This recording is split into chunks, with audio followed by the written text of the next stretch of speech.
भारत माता की। भारत माता की। नमस्कार।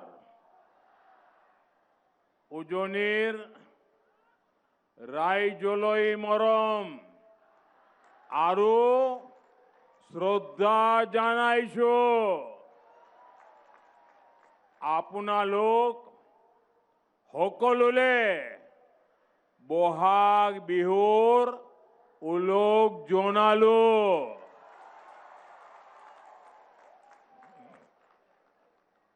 असम के चुनाव की घोषणा के बाद ये मेरी पहली जनसभा है। ये जो सामने जन समुद्र है, युवाओं का ये उत्साह, बहनों बेटियों का इतना आशीर्वाद और उधर रोड भी पूरा भरा हुआ है। पता नहीं उनको सुनाई देता होगा कि नहीं देता होगा, शायद वो मुझे देख पाते ही नहीं होंगे। लेकिन देखिए ये प्यार, ये इस बात की खुली घोषणा है कि इस बार हैट्रिक पक्की है। देखिए आप सबके आशीर्वाद से मुझे प्रधानमंत्री के रूप में हैट्रिक बनाने का अवसर मिला। आप सबके आशीर्वाद से इसी मैदान में मुझे हैट्रिक लगाने का अवसर मिला है। मैं तीसरी बार आया हूं यहां और आपके आशीर्वाद से असम में सरकार भी हैट्रिक बनाने वाली है। हर कोई कह रहा है आपको ये बार, आपको ये बार, आपको ये बार, आपको ये बार एनडीए सरकार, आपको ये बार बीजेपी सरकार। साथियों, मुझे बहुत खुशी है कि मैं गुगुहा डोल में विराजमान भगवान शिव और डोनी पोलो के आशीर्वाद से चुनाव प्रचार की शुरुआत कर रहा हूं। मेरे लिए तो एक क्षेत्र एक और कारण से भी विशेष है। यहां से मालिनी थान ज्यादा दूर नहीं है। आप जानते हैं कि भगवान श्री कृष्ण की नगरी द्वारिका गुजरात में है और कहते हैं यहीं पर माता रुक्मिणी के साथ मालिनी नाम जुड़ा था। ये गोगा मुख की इस धरती से श्रीमंत शंकर देव जी को भी प्रणाम करता हूं। असम की धरती ने वीर लाचित बोरफुकन जी, भारत रत्न भूपेन हजारिका जी, ऐसी अनेक महान संतानों को जन्म दिया है। मैं उनका भी वंदन करता हूं। साथियों, पहले सर्बानंद सोनोवाल जी का नेतृत्व और फिर हेमंता बिस्वा शर्मा जी की अगुवाई, बीते 10 वर्षों में असम ने सेवा और सुशासन का नया दौर देखा है। असम का ये चुनाव विकसित असम से विकसित भारत बनाने का चुनाव है। इस बार बीजेपी एनडीए सरकार की हैट्रिक लगनी तय है। आप मुझे बताइए, हैट्रिक होगी कि नहीं होगी? और जोर से बताइए, हैट्रिक होगी कि नहीं होगी? दोनों हाथ ऊपर करके बताइए, हैट्रिक होगी कि नहीं होगी? और कांग्रेस के पराजय की भी हैट्रिक होने वाली है। असम लगातार तीसरी बार बीजेपी एनडीए सरकार बना रहा है और कांग्रेस के जो सो कॉल्ड राजकुमार है ना, उनकी तो पराजय की सेंचुरी आने वाली है। साथियों, ये यहां इस मंच से मैं असम बीजेपी के सभी नेताओं को बहुत बहुत बधाई देता हूं। असम बीजेपी की टीम को बधाई देता हूं। बीते 10 वर्षों के प्रयासों को नया आयाम देते हुए असम बीजेपी ने कल एक शानदार संकल्प पत्र जारी किया है और कल मंगलवार था। मंगलवार को जारी हुआ ये संकल्प पत्र असम में और मंगल लाने वाला है। यानी मंगलवार को आया है मंगल पत्र। ये मंगल करने वाला संकल्प पत्र है। इसमें असम के युवाओं के लिए सरकारी नौकरी और स्वरोजगार के लाखों अवसरों का स्पष्ट रोड मैप है। 5 लाख करोड़ रुपए इंफ्रास्ट्रक्चर पर खर्च करने का संकल्प भी बहुत ही प्रशंसनीय है।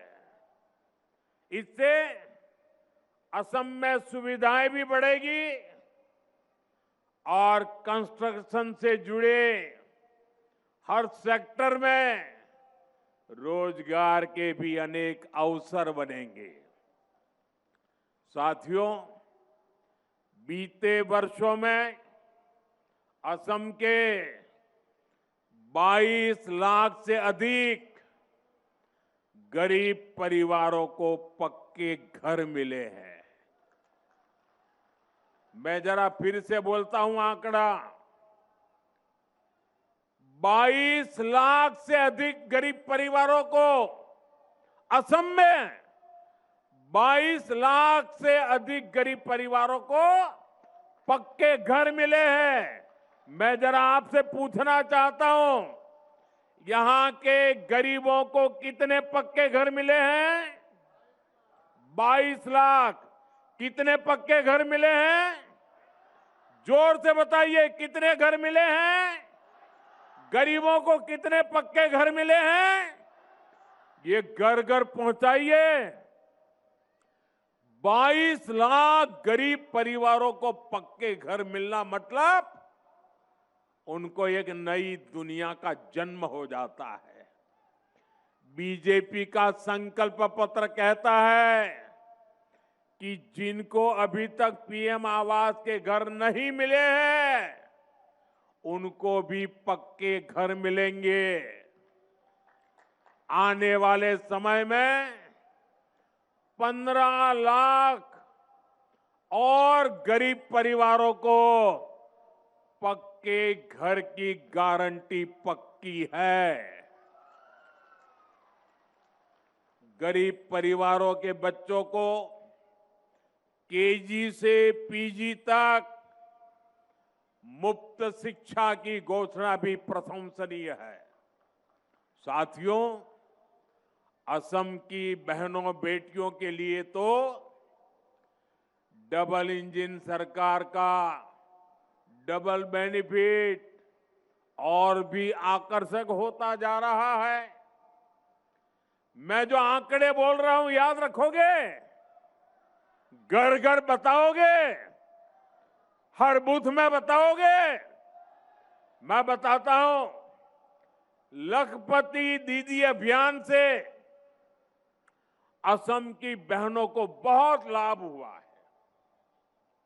अभी तक असम की करीब 3 लाख बहनें लखपति बाइदो बन चुकी है। जरा मुझे बताइए कितनी लखपति बाइदो बनी है? 3 लाख। कितनी लखपति बाइदो बनी है? जरा जोर से बताइए कितनी लखपति बाइदो बनी है? कल असम बीजेपी ने ऐलान किया है कि अब डबल इंजन सरकार 40 लाख बहनों को लखपति बाइदो बनाने के लिए प्रयास करेगी। कितनी? कितनी? 40 लाख बहनों को। आप सोचिए, 40 लाख बहनों को मतलब 40 लाख घरों में कोई न कोई लखपति दीदी बनने वाली है। साथ ही असम बीजेपी ने अरुणोदय योजना में और अधिक बहनों को जोड़ने में और हर महीने मिलने वाली मदद को बढ़ाने की भी गारंटी दी है। हमारी बेटियों के साथ कोई धोखाधड़ी न कर सके, बेटियों का मान सम्मान और जीवन सुरक्षित रहे, इसके लिए भी अनेक बड़ी घोषणाएं की गई हैं। साथियों, असम में यूनिफॉर्म सिविल कोड लागू करना और हमारे आदिवासी समाज 6 शेड्यूल एरिया की संस्कृति और परंपराओं को सुरक्षित रखना, ये असम की पहचान बचाने के लिए बहुत बड़ी घोषणाएं हैं। और आप जानते हैं, बीजेपी जो कहती है वो करके दिखाती है। साथियों, किसानों का सशक्तिकरण डबल इंजन सरकार की बहुत बड़ी प्राथमिकता रही है। असम के 20 लाख किसानों को अभी तक पीएम किसान निधि के तहत 7,500 करोड़ रुपए मिल चुके हैं। अब असम बीजेपी ने घोषणा की है कि यहां के छोटे किसानों को हर वर्ष 11,000 रुपये अतिरिक्त मिलेंगे। इसके अलावा असम बीजेपी ने ट्रैक्टर, पावर टिलर और गायें खरीदने के लिए बहुत बड़ी मदद देने का ऐलान किया है। साथियों, बारिश और बाढ़ से भी सबसे अधिक नुकसान मेरे किसान भाई बहनों को होता है। मुझे बहुत संतोष है कि पीएम फसल बीमा योजना से असम के करीब 11 लाख किसानों को 730 करोड़ रुपए से अधिक का क्लेम मिल चुका है। लेकिन बीजेपी एनडीए सरकार का निरंतर प्रयास है कि बाढ़ की समस्या का भी स्थायी समाधान निकले। बीजेपी सरकार सैकड़ों करोड़ रुपए यहां आधुनिक तटबंध बनाने पर खर्च कर रही है। ब्रह्मपुत्र की सुबनसिरी नदी की गहराई को बढ़ाने के लिए प्रयास किए जा रहे हैं। Subansiri lower hydro electric project भी फ्लड को कंट्रोल करने में काफी मदद करेगी। अब असम बीजेपी ने राज्य को बाढ़ की परेशानी से मुक्त करने के लिए 18,000 करोड़ रुपए के विशेष मिशन का संकल्प किया है। 18,000 करोड़ रुपए किसानों के लिए। कितने? आपको याद रखना पड़ेगा कितने। जरा जोर से बताइए कितने। 18,000 करोड़ रुपए। कितने?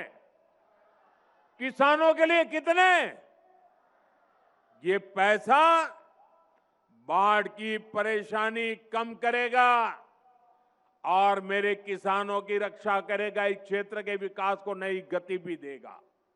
साथियों, बीते एक दशक में असम ने विकास का एक लंबा सफर तय किया है। ये जो 20-25 साल के नौजवान हैं, इन्होंने बीजेपी एनडीए का सुशासन ही देखा है।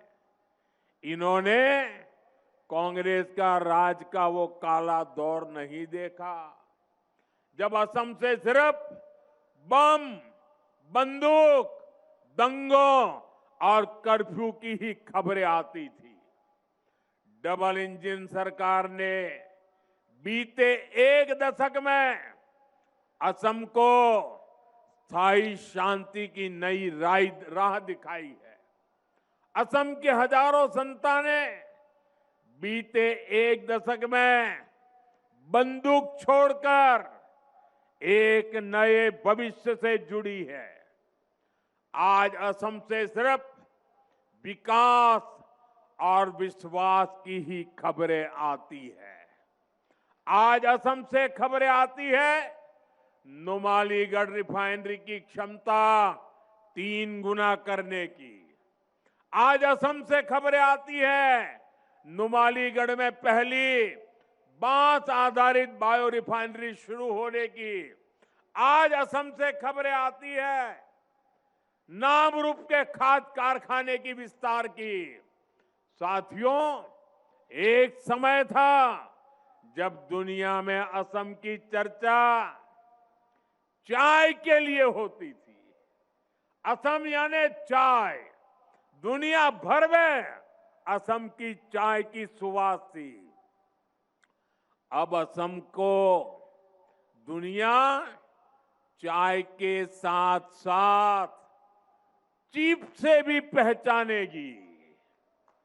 वो दिन दूर नहीं जब असम के सेमीकंडक्टर प्लांट से चीप का उत्पादन शुरू हो जाएगा। ये असम को आधुनिक टेक्नोलॉजी के एक बहुत बड़े हब के रूप में विकसित करेगा।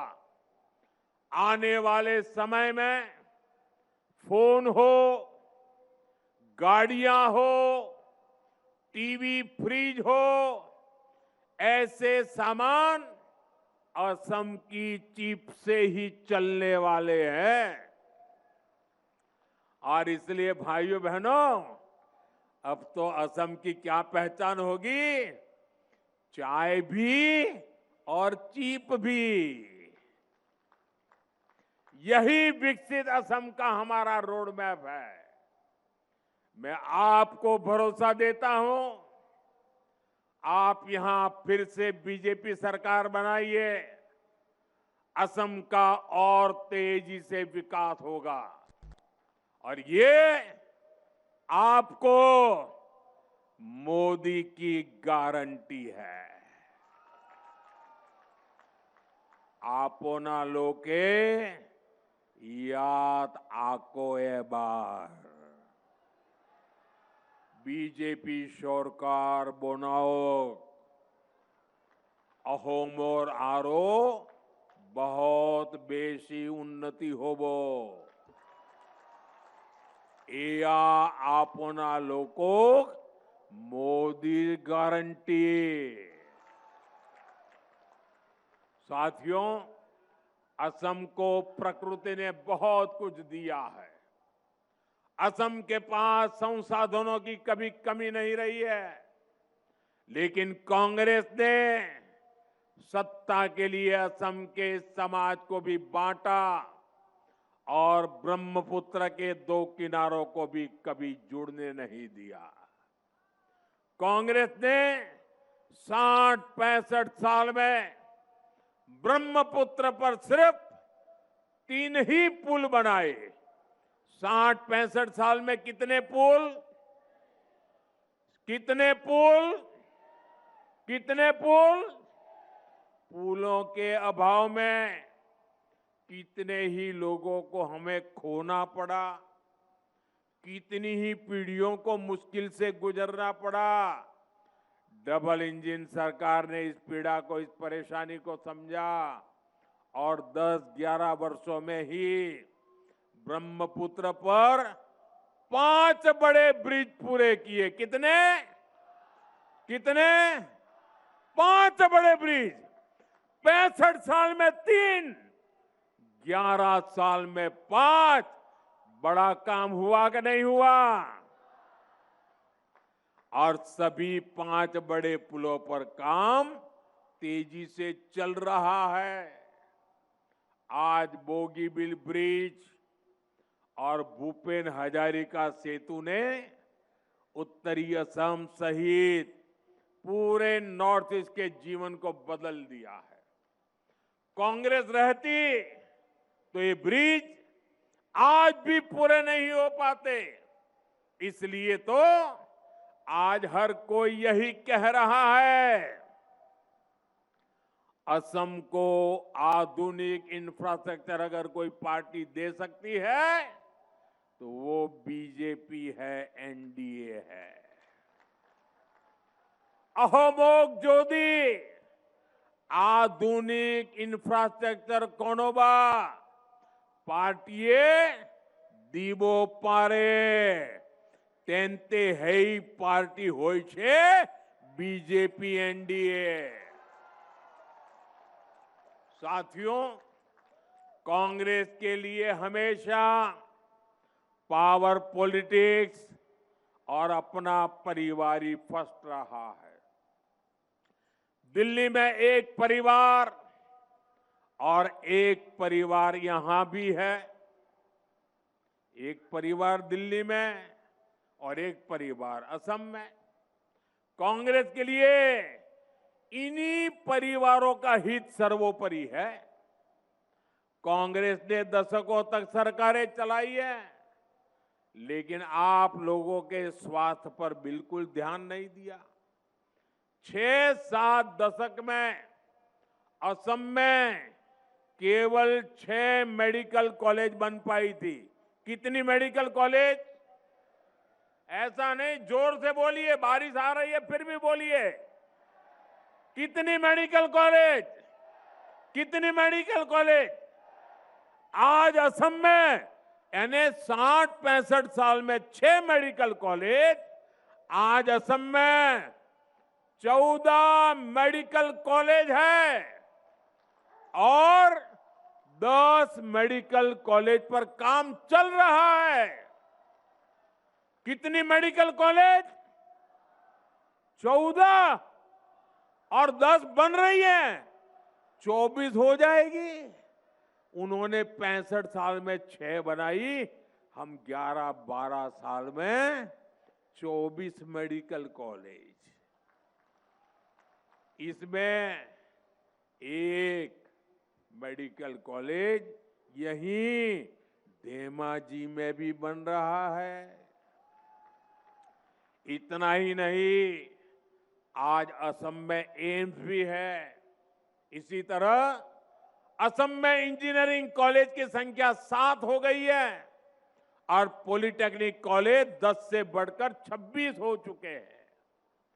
यहां गोगामुख में ही एग्रीकल्चर रिसर्च इंस्टीट्यूट का शिलान्यास और धेमाजी इंजीनियरिंग कॉलेज का लोकार्पण करने का अवसर तो आपने मुझे ही दिया था। धेमाजी आईटीआई और धेमाजी पॉलिटेक्निक को भी अपग्रेड किया जा रहा है। यानी असम को बेहतर इलाज मिले, बेहतर पढ़ाई की सुविधाएं मिले, ये हमारी प्राथमिकता रही है। इससे गरीब हो या मिडिल क्लास, सबका जीवन बेहतर होता है। असम के गरीब और मध्यम वर्ग का कल्याण बीजेपी की बहुत बड़ी प्राथमिकता है। अहोमोर दुखिया आरो मध्योवित्तो श्रेणीर उन्नति कोरा तो बीजेपी मूल प्राथमिकता। साथियों, आपने कांग्रेस के कुशासन से असम को मुक्त किया है, लेकिन आपको बहुत सतर्क रहना है। कांग्रेस अब एक अलग ही खेल खेलने में जुटी है। असम कांग्रेस के नेता एक खतरनाक कानून बनाने की बात कर रहे हैं। आखिर ये खतरनाक कानून क्या है? आज असम की जनता के सामने कांग्रेस की इस चाल का पर्दाफाश करना चाहता हूं। साथियों, 2014 के चुनाव से पहले कांग्रेस की केंद्र सरकार ने एक कम्युनल वायलेंस कानून बनाने का प्रयास किया था। इसका मकसद था अपने पक्के वोट बैंक का तुष्टीकरण। इस बिल में बहुसंख्यकों को दंगे के लिए जिम्मेदार माना गया था। बहुसंख्यक लोग गुनहगार माने गए थे और धार्मिक अल्पसंख्यकों को हमेशा के लिए पीड़ित माना गया था। ये बिल अपने आप में सांप्रदायिक था। इसलिए बीजेपी एनडीए ने संसद में ये कानून नहीं बनने दिया। जी भर के हम लड़ाई लड़े। ये कानून अगर बन जाता और कांग्रेस की सरकार अगर बनी रहती तो देश के बहुसंख्यक समाज का कितना शोषण होता, इसकी आप कल्पना कर सकते हैं। बाबा साहब आंबेडकर ने जो संविधान बनाया, उस संविधान के पीठ में छुरा भोंकने का एक खेल चल रहा था। साथियों, अब 12 साल बाद कांग्रेस यहां असम में भी उसी तरह का कानून बनाने की घोषणा कर रही है। और ये कोई मेरा आरोप नहीं है, खुद कांग्रेस के नेता खुलेआम ये घोषणाएं कर रहे हैं। ये एकदम साफ है कि कांग्रेस अब सत्ता पाने के लिए कुछ भी कर सकती है। अब तो मुस्लिम लीगी माओवादी कांग्रेस बन चुकी है। आजादी से पहले मुस्लिम लीग ने देश को बांटने का खेल खेला। वही काम आज कांग्रेस कर रही है। साथियों, आज कांग्रेस घुसपैठ और घुसपैठियों को भी खुला समर्थन दे रही है। पहले कांग्रेस असम में घुसपैठियों को खुली छूट देती थी, यहां किसानों और आदिवासियों की जमीन पर कब्जे करने दिए। अब जब बीजेपी एनडीए सरकार इस अवैध कब्जे को हटा रही है तो कांग्रेस इस पर भी बवाल कर रही है। साथियों, कांग्रेस असम में विदेशियों को बसाना चाहती है। असम की मूल संतानों को अल्पसंख्यक बनाना चाहती है। असम के अनेक जिलों में ये संकट हम सभी देख रहे हैं। बीजेपी एनडीए सरकार किसानों, आदिवासियों और हमारे जंगल की जमीन को घुसपैठियों के कब्जे में नहीं रहने देगा। अवैध कब्जे के खिलाफ बीजेपी एनडीए सरकार की कार्रवाई जारी रहेगी। असमिया शान और पहचान बनी रहेगी। ये मोदी की गारंटी है। साथियों, बीजेपी एनडीए सरकार का मंत्र है नागरिक देवो भव। जो किसी भी कारण से विकास में पीछे छूट गया है, उसके आगे लाना ये हमारी प्राथमिकता है। इसी भाव के साथ हमारी सरकार ट्राइबल समाज के वेलफेयर और विकास के लिए काम कर रही है। लेकिन कांग्रेस ट्राइबल समाज के अपमान का भी कोई मौका नहीं छोड़ती है। यहां मिसिंग जनजातीय समाज को भी दशकों तक कांग्रेस की उपेक्षा का सामना करना पड़ा है। ये हमारी सरकार है जिसने बीते 10 वर्षों में मिसिंग समुदाय के विकास के लिए अनेक कदम उठाए हैं। और ये मेरा सौभाग्य देखिए, ये मिसिंग समाज ने मेरा सम्मान किया है। ये मेरे लिए बड़ा गौरव है। ये मेरी भी शान बढ़ा रहा है। मैं मिसिंग समाज के इस प्यार को सर आंखों पे चढ़ाता हूं। आज सैकड़ों प्राइमरी स्कूलों में मिसिंग में पढ़ाई हो रही है। मिसिंग यूथ फेस्टिवल के आयोजन के लिए करोड़ों रुपए की मदद दी गई है। मिसिंग युवाओं के रोजगार के लिए भी डबल इंजन सरकार निरंतर नए कदम उठा रही है। मैं आज जितने भी जनजातीय समाज है सभी को आश्वासन देने आया हूं कि सबके सपनों, सबकी आकांक्षाओं को पूरा किया जाएगा। भाजपा विकास और विरासत दोनों के लिए काम करने वाली पार्टी है। आपकी संस्कृति और आपके सपनों को बीजेपी पूरा सम्मान दे रही है और आगे भी आपकी आकांक्षाओं का हम पूरा ध्यान रखेंगे। साथियों, बीजेपी एनडीए सरकार विकसित असम के लिए लगातार काम कर रही है। 9 अप्रैल को मतदान के पुराने सभी रिकॉर्ड टूटने चाहिए। रिकॉर्ड टूटेंगे कि नहीं टूटेंगे? अपने बूथ में रिकॉर्ड तोड़ोगे? पहले से ज्यादा मतदान कराओगे? सुबह सुबह मतदान करा दोगे? ये जितने भी बीजेपी एनडीए के उम्मीदवार हैं, ये असम के सिपाही हैं, असम के तेज विकास के लिए प्रतिबद्ध है। आप सभी कैंडिडेट आगे चले आइए। आप इन सभी को जरूर एमएलए बनाइए, बनाएंगे। साथियों, आप मेरा एक काम और करेंगे? मेरा एक काम करेंगे? जरा हाथ ऊपर करके बताइए, करेंगे? आप यहां से अपने घर जाएंगे। मतदान होने तक घर घर जाना है और परिवार में जिससे भी मिलना हो जाए उनको कहना कि मोदी जी आए थे और मोदी ने आप सभी को बोहाग बिहू की शुभकामनाएं भेजी है। बता दोगे? बोहाग बिहू की शुभकामना पहुंचाओगे? देखिए, आज मेरा सौभाग्य है, आज चुनाव प्रचार के लिए, चुनाव घोषित होने के लिए मैं पहली बार असम आया और आते ही मैंने क्या किया? आज सबसे पहले सुबह मैं टी गार्डन में गया।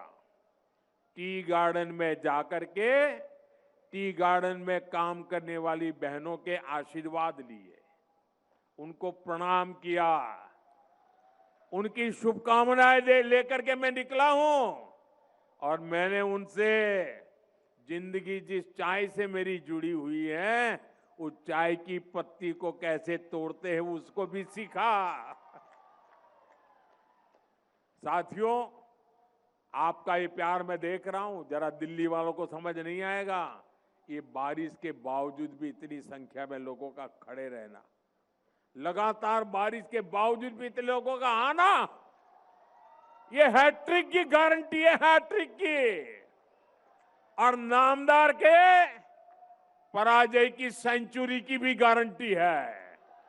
बोलिए मेरे साथ, भारत माता की, भारत माता की, भारत माता की। बहुत बहुत धन्यवाद।